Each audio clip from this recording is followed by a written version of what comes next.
Welcome back. If you just joined us, this is The Press. We're reaching you live from KAFTAN's television studio here in the nation's capital, Abuja. Now, let's move straight to analyzing the stories that we read out to you earlier. My guest on the show today is Richard Oriri, who is a public affairs analyst. Great to have you on the show, Richard. Good morning, Annabel. Good morning.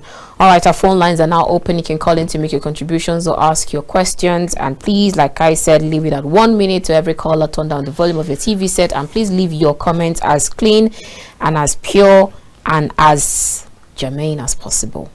All right, Richard, we have so many headlines to discuss this morning, but let's go straight to Rivers State and start with the Rivers State crisis, with the tussle between the former governor and the current governor. One would have actually thought that the former governor already has too much on his plate, governing the FCT, whether it's as a minister or as the governor of FCT, is whatever the case may be. But FCT already has a lot that he has on his table, but then you still have this tussle between them in his formal office, from his formal office rather. Then the current governor, I hear him still say that let's embrace peace, that whatever is happening now, he said, and I'll quote him verbatim, he said whatever is happening now is just a defense of democracy, because we cannot no one is above the law and all of that. But then Nigerian Tribune says Rivers, Fubara's men take charge of 23 councils as governors swear in caretaker chairman, says Rivers won't set precedents on local government tenure extension. APC calls for state of emergency in Rivers State and NNPP kicks. APC can't take Rivers through the back door, coming from the PDP, while the IGP condemns killing of officers and others probe. At the moment, we know of 3 people dead, including a security official in Rivers State. What are your thoughts in this regard? Because like they always say, when the 2 elephants are fighting, Rivers State will definitely suffer. The IGR will suffer. Almost everything in Rivers State will suffer. What's the way forward to this? Thank you. From the headline you read, and there's so much misinterpretation of wealth from what you just said. PDP is saying that APC cannot take Rivers State through the back door, and the other side of it again, the governor is saying that what is happening in Rivers State is a kind of a protection of democracy. Right. And the other one again is talking about Wike, the immediate past governor, and the current governor fighting. Who is actually fighting in Rivers State? That is one of the major questions I used to ask. Now, the 23 local government chairmen that the governor said their tenure have elapsed, and for the fact that their tenure have elapsed, they are not going to extend their tenure beyond the stipulated time. I think if you look at it very critically concerning this local government issue, I think we have to put Wike aside. Wike is an individual and he is a politician. This is a 23 local government chairmen that are currently arguing with the governor that their tenure has not elapsed. They are fighting for their own political image as well. And there's no political office that is small. That is why when the late Oriri Ajene, he was a deputy governor of Benue State, and after he finishes his tenure as deputy governor, he has to go back to his own ward and later became a councillor of his own ward after deputy governorship position. So every politician values his or her position, and they keep fighting to see how they will even upgrade from their own the present position to the next position. So now they are the 23 local government immediate past local government chairman. I can call them immediate because as it is now, the governor has sworn in new caretaker committee chairman. But to me, is unconstitutional. It's unconstitutional in one way, because the constitution states that the local government cannot be run by caretaker committees, but through elected officials. But if you look at other states of the federation as well, like currently Benue State, where I come from, this month the governor sworn in caretaker committee chairman, And earlier this year too, he constituted caretaker committees, but not through him directly. It was from the state assembly. The state assembly, according to Benue state law, the state assembly have that right, that legal right to constitute caretaker committees, not the governor. Governor can suggest names to them, and even they have the power as well to investigate local government chairman, according to the state law, not the federal law, to investigate local government chairman. Anyone found corrupt, they have the power as well to suspend you, the state assembly. So if the governor is taking it from that angle, I think within the law of River State, it will be right. But and the law of River State cannot equally supersede the federation law, the law of Nigeria as a whole. And if you look at some sections of the Constitution of Nigeria, so it states that there cannot be a caretaker or appointed local government official, but through elected method, through election process. But in this case now, there's no election conducted for these people to be sworn in. And going to other side of it, no, just three. If at all, the governor will say, yes, I went through the state assembly before these people were screened and I have the power to swear them in.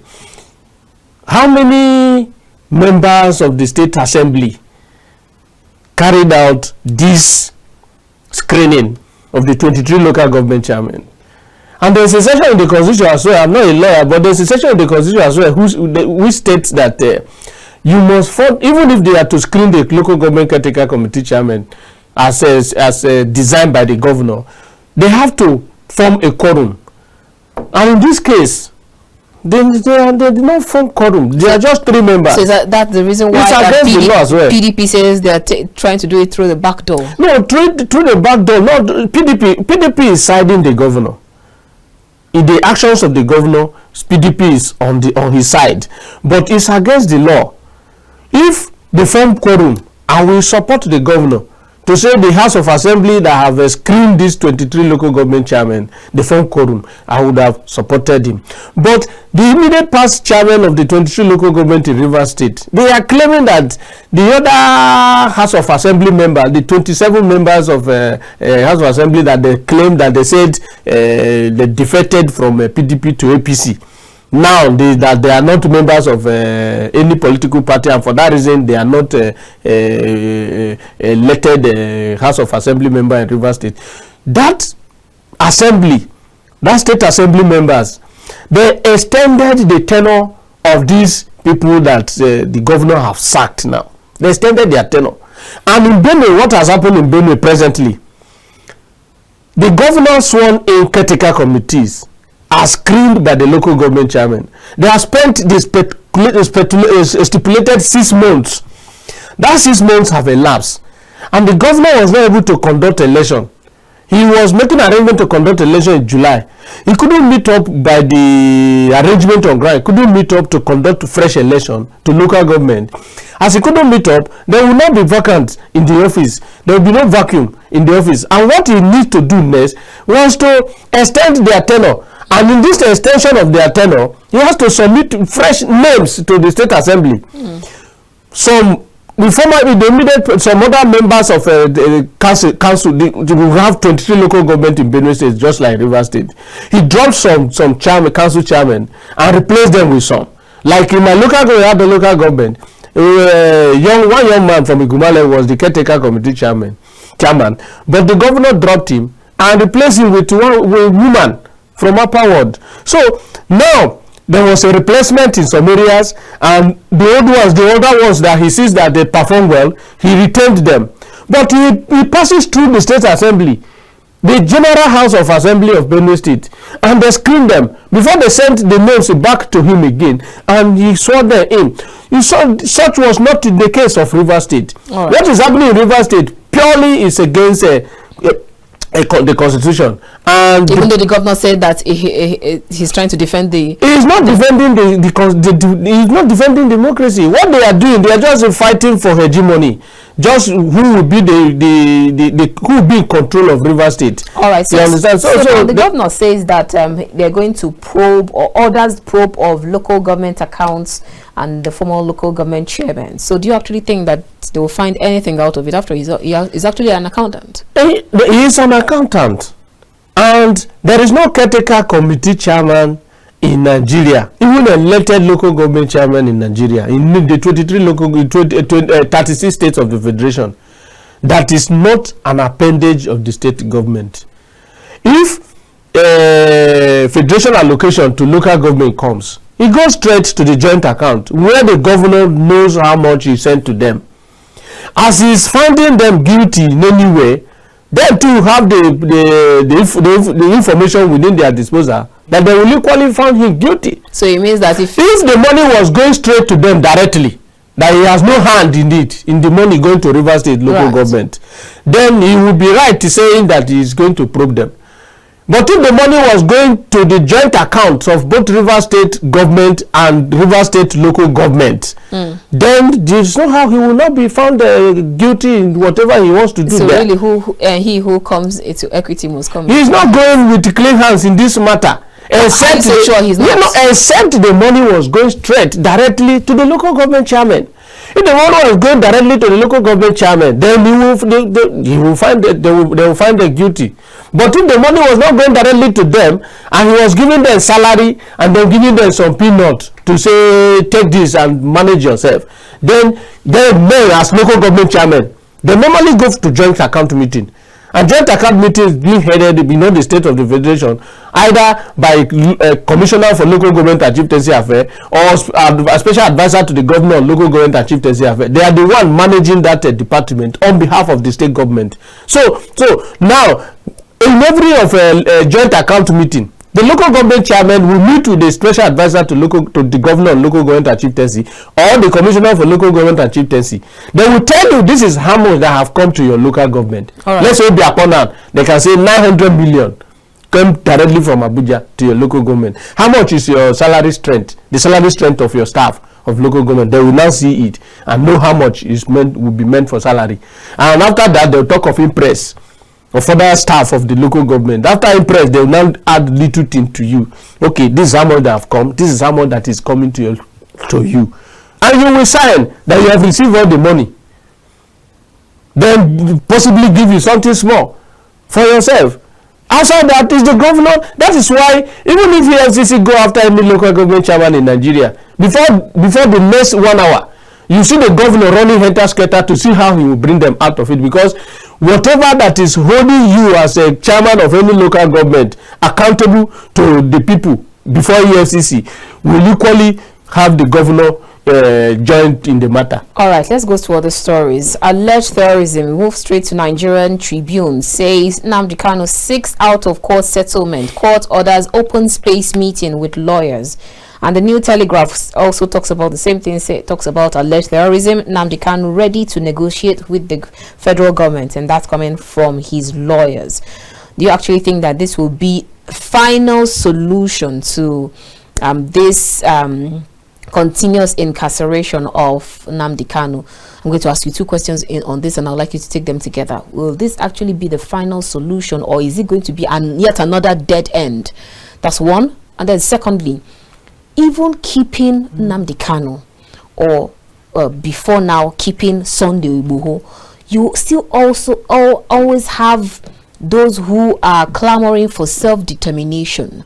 You still always have those who are clamoring that they are the marginalized. So they will definitely have someone who would stand up for them and say, we want to talk about why we feel marginalized and all. So even if Sunday Igboho is released, even if Showore is released, even if Nnamdi Kanu is released, is that going to end this continuous call for self-determination from any other person? And people, you will not have people springing up again to have this, to call for the same reason. Well, the step taken by Nnamdi Kanu, I think, is the best step.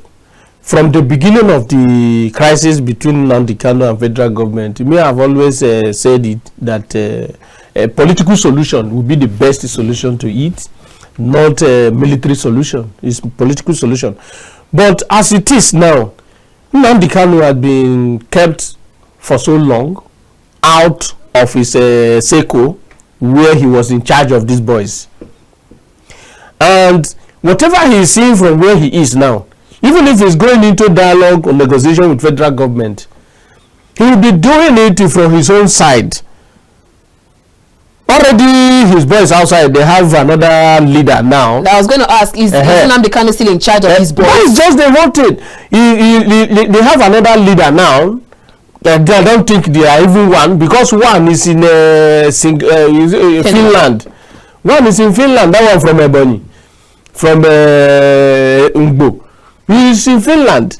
And that since he's not even in Nigeria, the ones operating here, they will not be ruling themselves without leadership. They will equally have leadership. So the leadership of IPOB cannot be one. It can't be two. It can't be three. It cannot even be four now. So what I think Nnamdi Kanu should do now is to go through this process now with federal government, because he has seen reasons why he has to take this part of peace with federal government. But if he is signing any agreement with federal government, he should not do it in a way that it will hold him tomorrow. Because there is agreement in right now that if they release you, and there is crisis in Abia, crisis in Imo, crisis in Ebonyi, crisis in Enugu, crisis in Anambra, from IPOB, you will be held responsible. Why he is not in charge of these people again? You get my point? So whatever agreement is going to enter, any dialogue is going to enter with federal government, he should be talking about himself, not about the boys outside anymore. Because to me, he's not in control. How are you sure he's not? Nnamdi Kanu still has a massive following. He can have massive following, but yeah, to me, because I'm saying it for his own favor. Because if we enter into any agreement with federal government today, that release me, there will be peace. No, there will be no killing. There will be nothing again. And if there is anything of such, who will be responsible? What if after they just releasing and signing of that agreement, the following day, within 24 hours, you see crisis in possibly in Ohuku in Ebonyi State, or there is crisis in Isochi in Abia State, where people were killed and they say it's IPOB. Will you go and hold Nnamdi Kanu? Okay, you just signed agreement with federal government that this is what has happened. He is not in charge again. He might be in charge, but not as total as it was before. So whichever agreement, I love it to say they should release. He has suffered so much. He has suffered enough. And the government as well, we have new government now. And some of the members in the House of Reps and House of the Senate, they have done so well by preaching to the federal government, to the executive, to see how there will be a permanent total solution to this. And if Nnamdi Kanu's incarceration that is causing the crisis in Southeast, every Nigerian will now want development, even development in the entire Southeast of this country. And presently, from what the governors in the Southeast are doing, there's no one who loves development that is not happy with what is happening in the Southeast today. In the five states within the Southeast today, all the 5 governors, I think they are into competition, just like it's happening in other advanced countries of the world. Go to Anambra State, you will see development that Soludo is carrying out, opening up industrial areas, carrying out infrastructures for industrial areas, bringing in investors. Manufacturing is going on in Anambra in some different areas. Then if you go to Abia State, now that there's the concurrent list that has been this other list of the federal government concerning power, they have done it in a way that both federal and state government, even individuals, can have a power station within their zone. So the state governor of the Abia state governor, he has tapped into that, and now Abia state they have their own power station.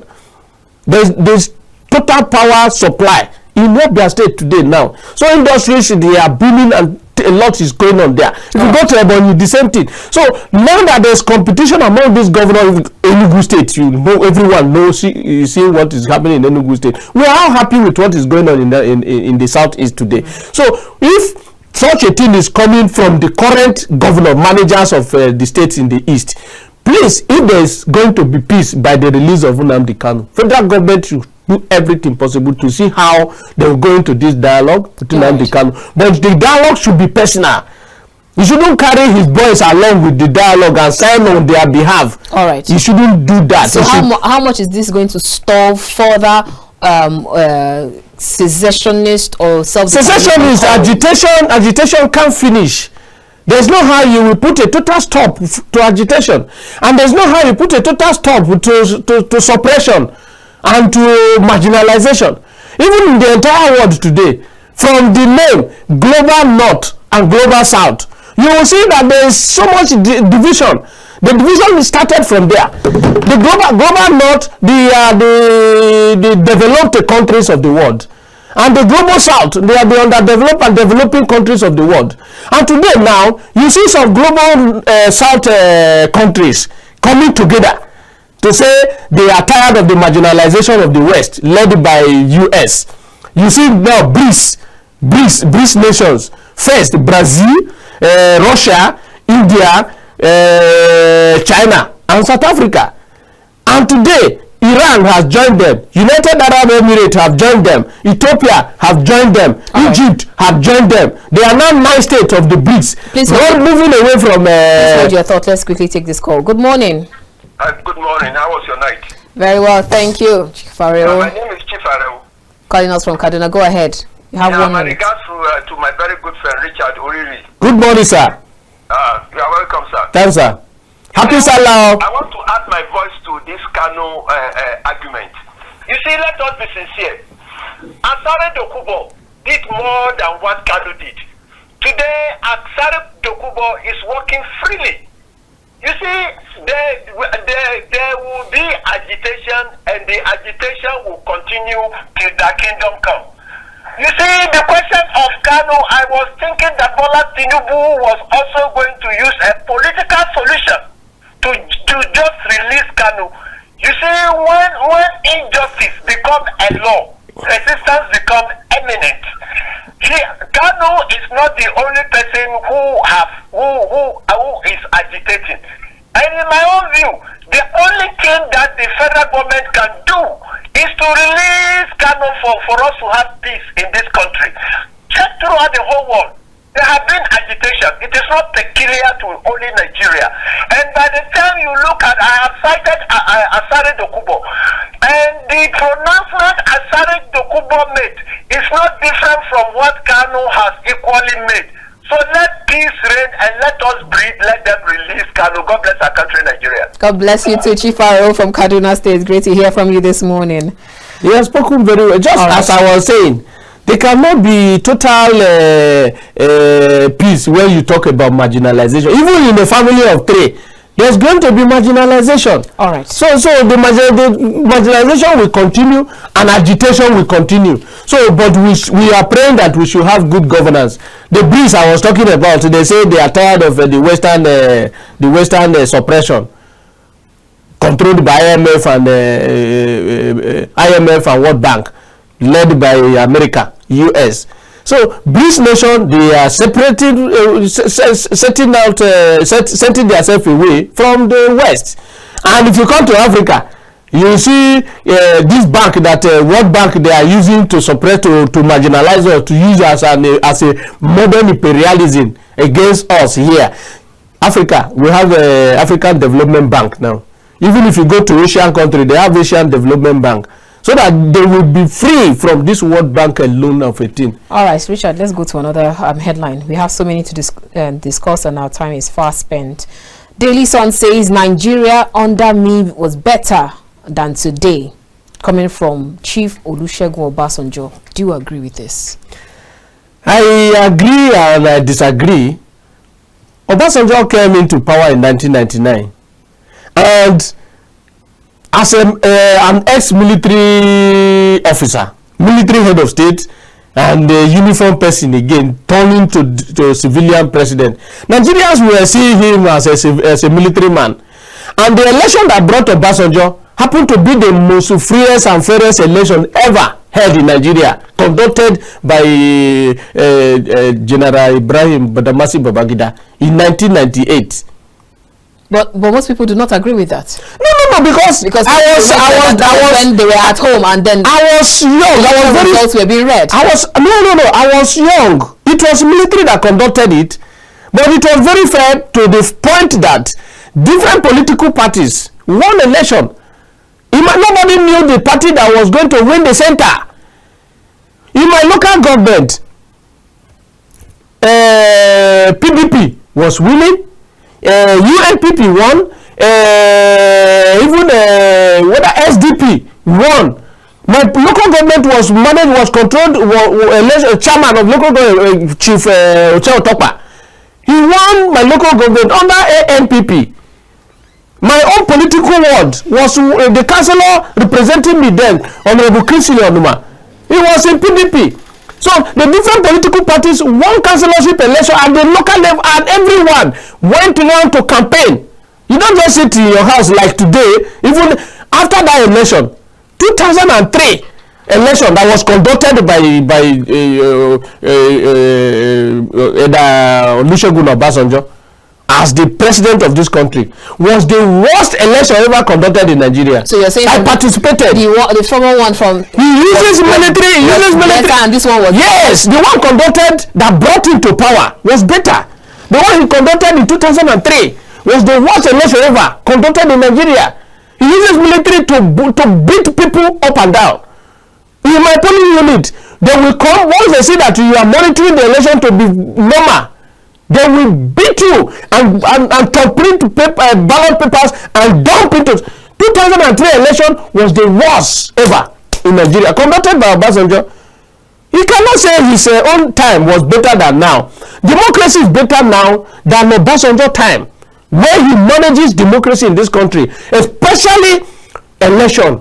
And democracy, one of the basic ingredients of democracy is election, free, fair election. But in his time, the ones he managed were not free and they were not fair. And coming from military administration, and that the awareness, democratic awareness was not that much in Nigeria. Okay, so they were just looking at him, and he was ruling like a lone ranger. He was equally still leading Nigerians like a military man, because they were seeing him as a military man but in civilian uniform. Okay, let me play the devil's advocate, Richard Oriri, for those people who would argue with regards to the fact that, are you not using telecoms? Are you not using GSM now? After all, it was from his administration. Do you agree with that? Do you sit well? Does that argument sit well with you? See. Modernization and globalization is something that every one of us, even before now, we're looking at to see how development will come to Africa generally, not just in Nigeria. So it was regardless of the fact that he was the one that championed it? It was his administration that championed it. This person was Professor Jerry Ghana, was Minister of Communication then. Right. It was Jerry Ghana who went into agreement with South African company that brought in, but it was Olusegun Obasanjo that was president that time. But Professor Jerry Ghana managed everything. Until today, they are still repaying from the MTN. In this, they are still, then, if you are loading the recharge card, you will load and then either *1 #, that's why you are putting this there naira or something according to how we were informed. Till tomorrow they still have their percentage. That's an education. So you get it. So whatever that happen, yes. During his time we have EFCC. During his time we have ICPC. During his time we have so many other institutions of government, but those ones were brought in because we started democratic regime, and such institutions were better, very good for a democratic administration to be fair. So how much would you say that those anti-graft agencies were able to curb corruption then than now? See, not that they were able to curb corruption then than now. Everything was political. Even that time, those people that you see anti-graft agency like EFCC going after were the ones against Obasanjo's third term agenda. So they were just cherry picking. Is that what you're saying? Political vendetta. They were using it because we were all alive then now. We were alive. Yes, that administration tried a little. But building on that, I can say the person that even loved democracy more than all the leaders that have led us from 1999. I can point Jonathan, good luck Jonathan. Interesting. Yes, because nobody in this country ever believed that another political party will win election. Not just at the local government level, not at the state level, but national election. Say a sitting president was voted out, booted out, and he willingly handed over power. It's Jonathan that loved democracy. To me, in this country. But then some people would say that's just being a chicken. No. He's not. See, yes, other persons who love violence can take it from that angle.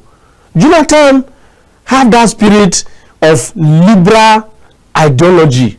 He loved it and he liked Nigeria. He loved peace. Even if you see his posture till tomorrow, you see how somebody who loved peace.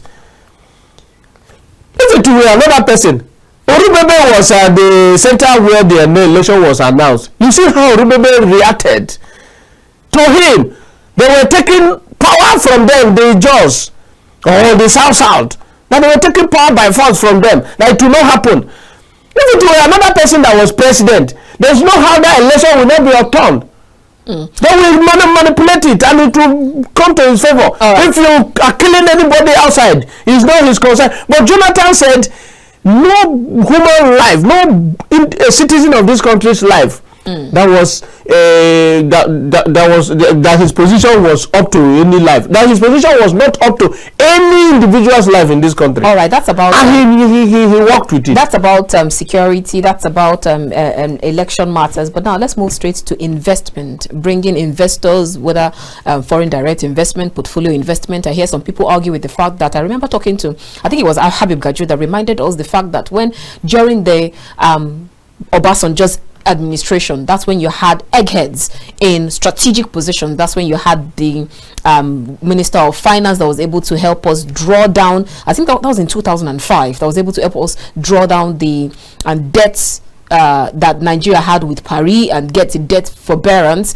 Aside from that, he talked about the fact that when Obasanjo was traveling to all this traveling out, just like they are traveling now, they just go with so many delegates who are not even needed. But in Obasanjo's time, he was always traveling with these eggheads. That's the time he traveled with the Lumelus, with the Dangotes, with the Glow, that's Adenugas, and then they were able to bring back investments other than people traveling out and then coming back with empty hand.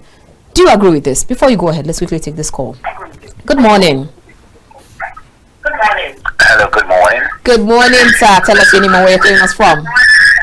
And please turn down the volume of your TV set. I'm Christopher Junior Ikechukwu. I'm calling for you from Enugu. Christopher from Enugu. You have 1 minute. Go ahead. Okay, I really want to commend your guest. He's really doing a good job here.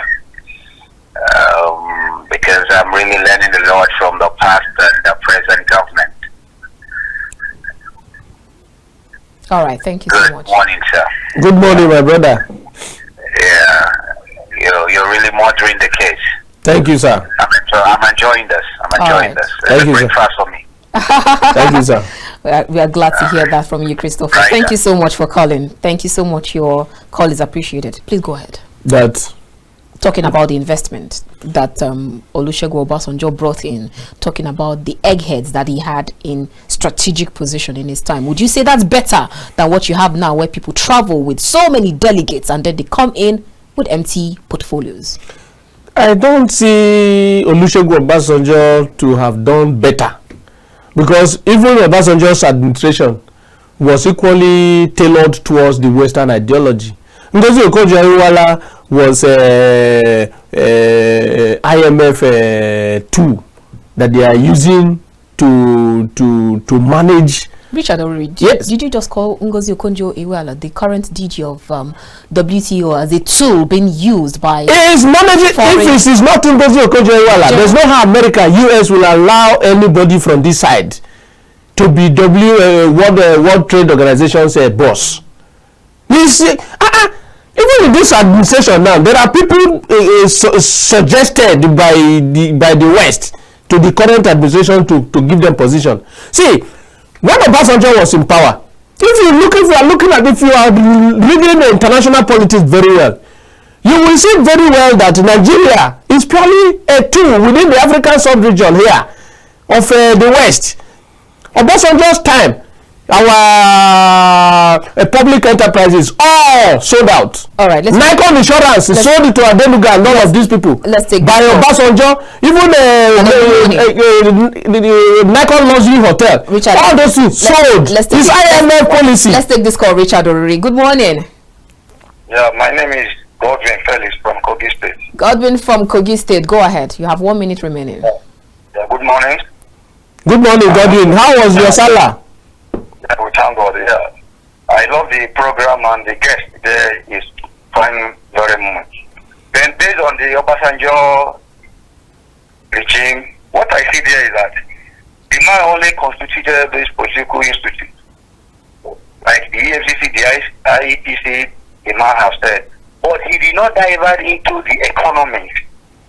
Like what we are saying is that the economy, like for instance now, they could have been thinking about the future economy, which we are in now. The software now started from then, during that time.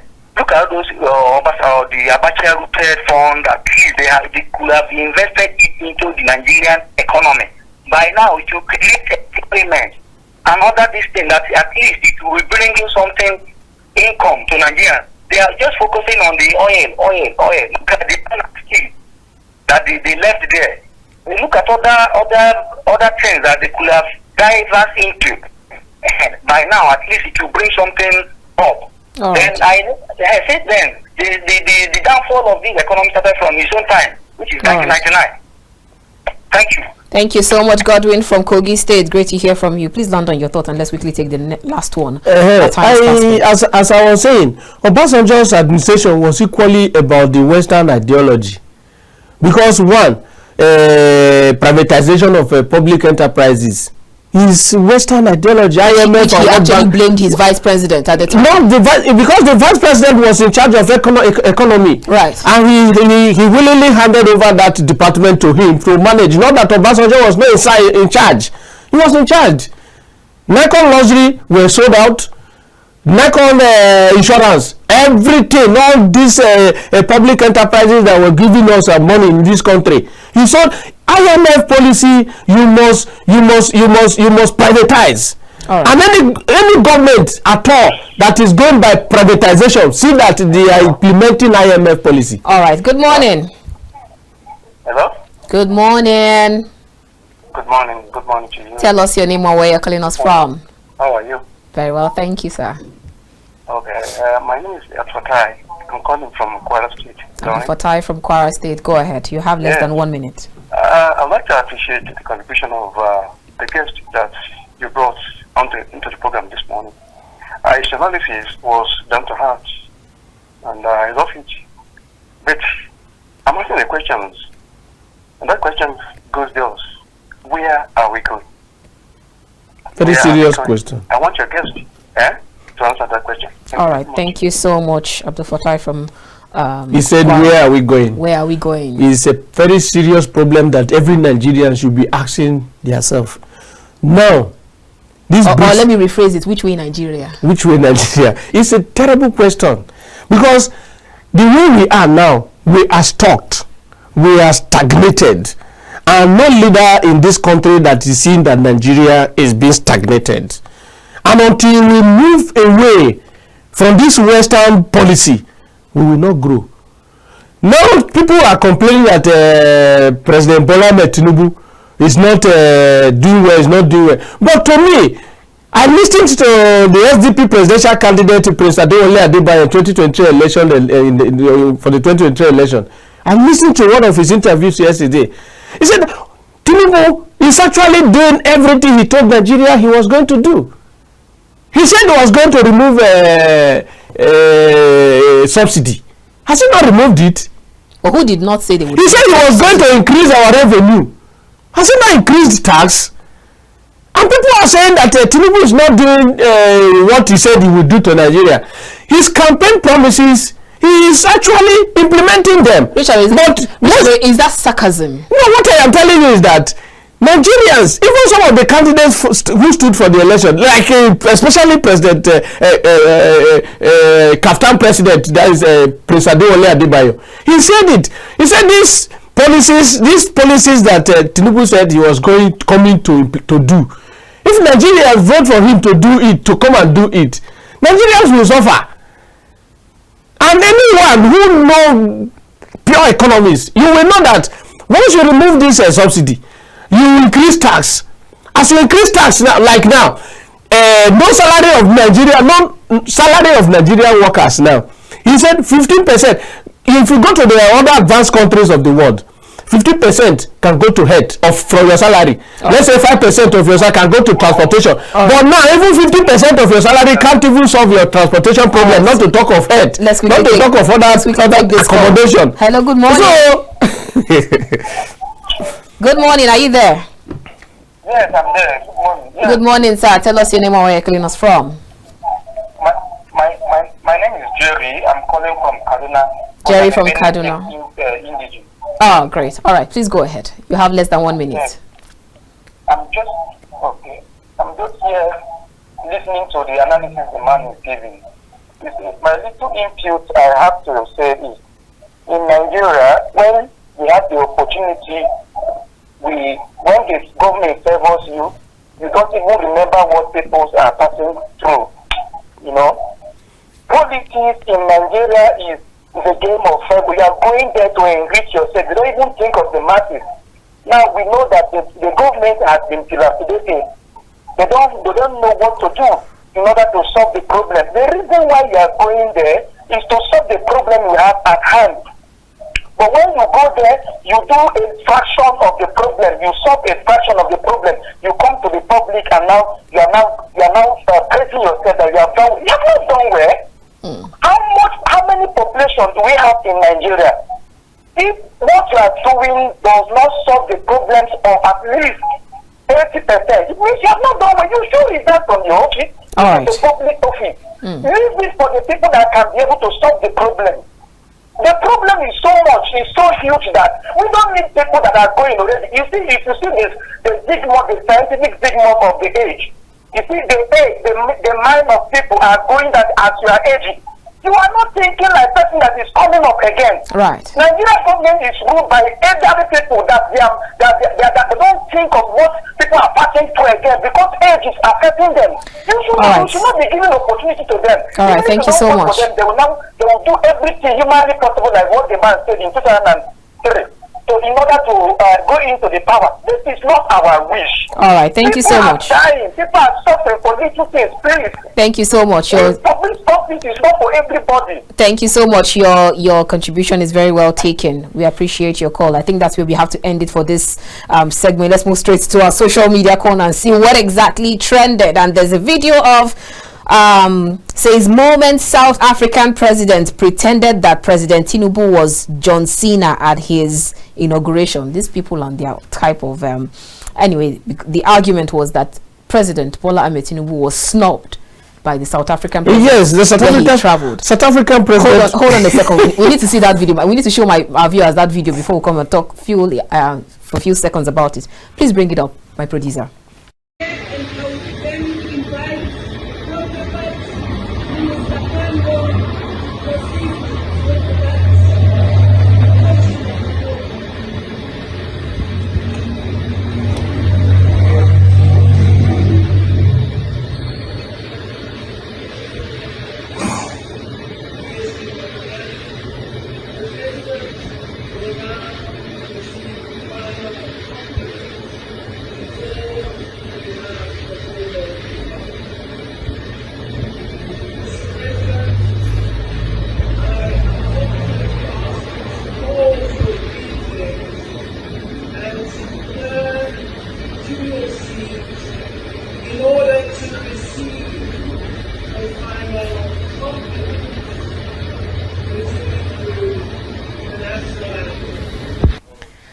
Okay, so Richard Oriri, even though the presidency, that's Bayo Ononuga, has come out to lambast Aisha Yusufu for saying categorically that President Bola Ahmed Tinubu was snubbed. He even sent out another video which still shows as if President was actually snubbed.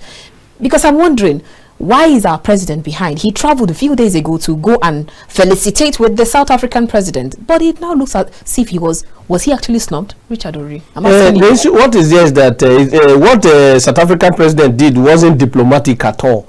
It was not diplomatic, it was against diplomatic rule.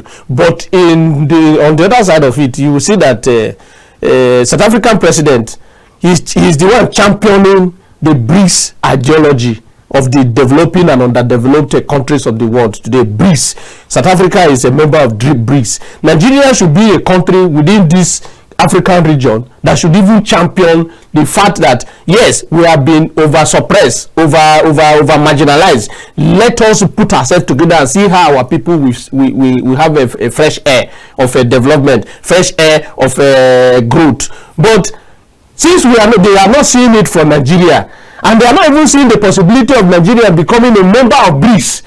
So South African president, the possibility of Nigeria becoming nobody is seeing the leaders. No.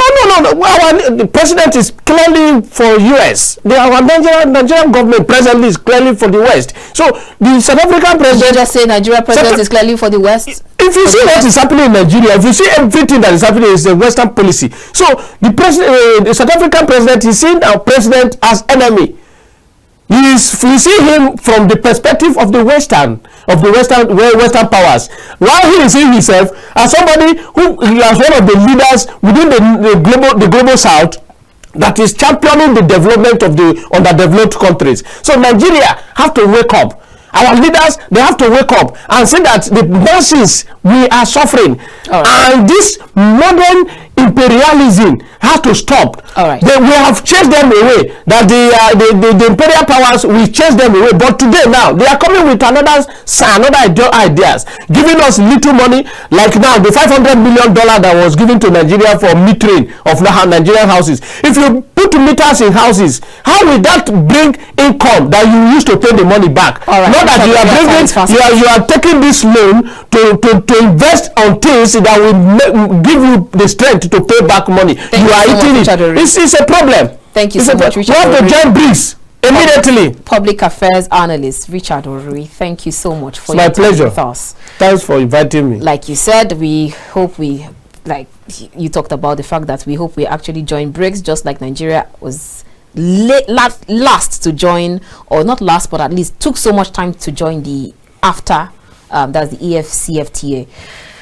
That's the much we can take for today, and that's all that that's the time that was, or the time slot given to us for On the Press. Thank you so much for tuning in. It's been a wonderful time here on the conversation on the press. To everyone that called, we appreciate your call, and we do not take them for granted again at all. I will see you again tomorrow, same time, 9 a.m. Remember, is the time. My name is Annabel Orji. God bless you and yours. God bless the Federal Republic of Nigeria. Good morning.